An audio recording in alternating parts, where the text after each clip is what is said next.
Hello అండి, అందరికీ నమస్తే. అందరు ఎలా ఉన్నారు? ఈరోజు మా ఇంట్లో ఆలూ పరాటా.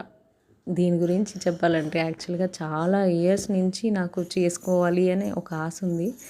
ఎందుకు అంటే నేను ఇంతకుముందు వర్క్ చేసే ప్లేస్లో ఒక మేడం నార్త్ ఇండియన్ వాళ్ళు ఎప్పుడు ఇదే చేసి తీసుకొస్తూ ఉండే, నాకు కూడా ఇస్తూ ఉన్నారు. నాకు బాగా నచ్చింది ఈ రెసిపీ. కానీ నేను అప్పట్లో కుకింగ్ అంతా చేసేదాన్ని కాదు, అమ్మే చేస్తుండే. వన్స్ పెళ్ళైన తర్వాత చేద్దాం అనుకున్నా కానీ ఆ రెసిపీ బాగా వస్తుందో రాదో అనే ఒక డౌట్తోనే చేయకుండా ఆగిపోయినా.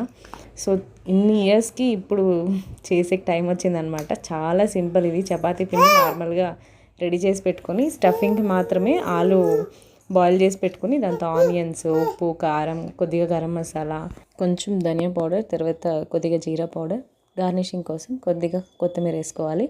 మంచిగా మిక్స్ చేసి చపాతీ పల్చగా ఎక్కువగా చేసుకోకుండా దాంట్లో స్టఫింగ్ పెట్టుకొని చాలా పల్చగా కాకుండా కొద్దిగా మందంగా చేసి రెడీగా పెట్టుకోవాలి. తర్వాత ఎప్పుడు రౌండ్గానే చేసుకుంటాం కదా, ఇలా చేసుకుంటే కూడా బాగుంటుంది ట్రయాంగిల్ షేప్లో.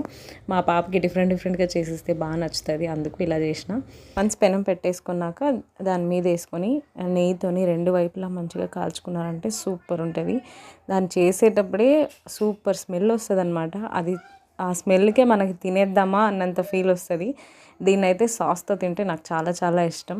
కర్డ్తో తింటారు యాక్చువల్గా. సో నేను ట్రై చేసిన, బాగానే ఉంది. కానీ సాస్తో అయితే చాలా బాగుంది. ఒట్టిదే కూడా తినేయచ్చు అనమాట, అంత టేస్టీగా ఉంటుంది. ఎందుకంటే ఆల్రెడీ అన్ని మసాలాలు దాంతో యాడ్ చేసినాం కాబట్టి. మీలో ఎంతమంది ట్రై చేశారో ఖచ్చితంగా కమెంట్ చేయండి. బాయ్.